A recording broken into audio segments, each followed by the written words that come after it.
Panic ना हो। तो आइए हम लोग अब देखते हैं कुछ अस्मरणीय तथ्य, मतलब हमको याद करने योग्य बातें, तथ्य ये सब। प्रथम पृथ्वी सम्मेलन जो है, इसका आयोजन किया गया है 3 जून से 14 जून तक 1992 में। कब किया गया है? 3 से 14 जून 1992। समझ रहे हैं? कौन सा शहर है? Rio de Janeiro. कौन सा देश है भाई? ब्राजील। रियो डी जेनेरो में किया गया, जिसमें विकसित एवं विकासशील देशों ने लगभग 178 प्रतिनिधियों ने भाग लिया। मतलब इतना देश के व्यक्ति जो है, प्रमुख व्यक्ति, वो लोग उस सम्मेलन में भाग लिए। इस सम्मेलन में ग्लोबल वार्मिंग, वन संरक्षण, जैव विविधता कार्यक्रम 21 एवं रियो घोषणा पत्र पर क्या हुआ? समझौता हुआ। तो प्रथम पृथ्वी सम्मेलन कब हुआ है? 1992 में। कब से कब तक चला? 3 जून से 14 जून तक। ठीक है। कितने देश के प्रतिनिधि भाग लिए? 178। अब कार्यक्रम का 21, ये जो कार्यक्रम 21 है, 21 कहने का मतलब क्या? खाना का प्रकार नहीं है 21, बकलो। 21 कार्यक्रम मतलब इसमें 21 बात पर इसमें चर्चा हुआ, आपसी सहमति बनी। अब वही कार्यक्रम लिखा हुआ है 21, एजेंडा 21। संयुक्त राष्ट्र पर्यावरण और विकास के तत्वाधान में रियो डी जेनेरो सम्मेलन में राष्ट्राध्यक्षों द्वारा स्वीकृति 800 पृष्ठीय एक घोषणा पत्र है। 800 पेज का पन्ना का क्या बना? घोषणा पत्र तैयार किया, जिसमें सतत विकासों को प्राप्त करने के लिए 21 कार्यक्रम को स्वीकृति किया गया।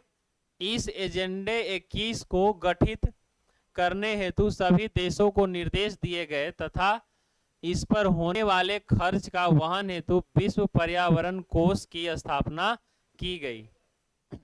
अब आते हैं दूसरा।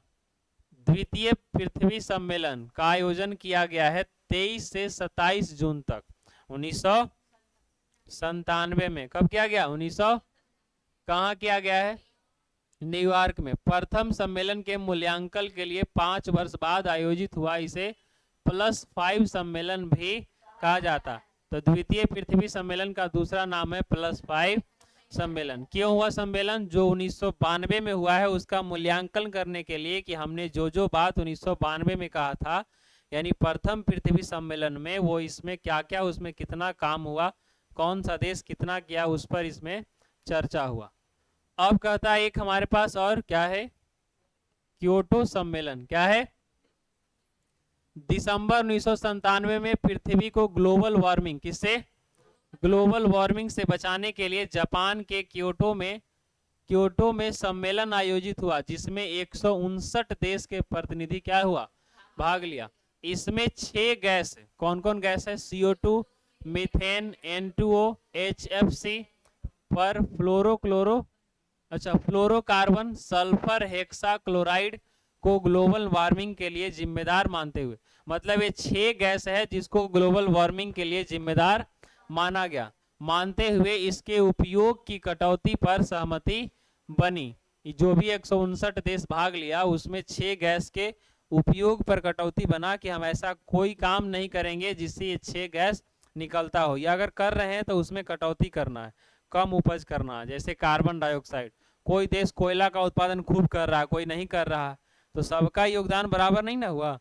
तो इसीलिए इसमें 159 देश के प्रतिनिधि भाग लिया था, और उसमें 6 गैस पर सहमति बना कि सबको एक सीमित मात्रा में ही ये सब गैस क्या करना है? प्रोड्यूस करना है। अभी धीरे धीरे जो देश है उसको कार्बन डाइऑक्साइड, जो CO2 गैस है, इससे मुक्त होना है। मतलब कार्बन डाइऑक्साइड को जीरो करना है। ये जीरो हो नहीं पाएगा। हम उत्पादन कोयला जलाना तो छोड़ नहीं सकते हैं, लेकिन हाँ, इसको कम करने के लिए क्या कर सकते हैं? पेड़ को लगा सकते हैं, ताकि पेड़ क्या ले? Carbon dioxide. तो जितना हम कोयला जला के कार्बन डाइऑक्साइड निकाले हैं, उतना ही कैलकुलेट करके क्या लगा देंगे? पेड़ लगा देंगे। इससे हमारा कार्बन डाइऑक्साइड क्या हो जाएगा? जीरो। अरे जितना उत्पादन हुआ उतना खत्म हो गया। जहां यूरोपीय संघ ग्रीन हाउस गैस के उत्सर्जन में 8%, संयुक्त राष्ट्र अमेरिका कितना 7%, जापान 6% की कटौती पर सहमत हुआ कि ये सब जो है इतना परसेंट अपना अपना कटौती करेगा। इसे क्या कहा जाता है, क्या लिखा है मार्टियला समझौता। 1987 का विस्तार भी कहा जाता है। 1987 में मार्टियला समझौता हुआ है। इसी को कहा जाता है 1900 कब हुआ था 97 ना जी, 1997 इसी का विस्तार कहा जाता है इसे। इस सम्मेलन को विश्व पर्यावरण सम्मेलन या ग्रीन हाउस सम्मेलन के नाम से भी जाना जाता है। ये बहुत इंपॉर्टेंट है फर्स्ट चैप्टर का, बहुत ऑब्जेक्टिव इससे आता है। अब आते हैं तृतीय पृथ्वी सम्मेलन का आयोजन 10 वर्ष बाद किया गया है, यानी अरे प्रथम पृथ्वी सम्मेलन से 10 वर्ष नहीं हुआ। हाँ तो दूसरा में तो पृथ्वी सम्मेलन किस लिए हुआ था कि 1992 में हुआ, उसका मूल्यांकन के लिए। तीसरा पृथ्वी सम्मेलन का आयोजन 10 वर्ष बाद किया गया, कब 26 अगस्त से 4 सितंबर 2002 में जोहान्सबर्ग में आयोजित हुआ।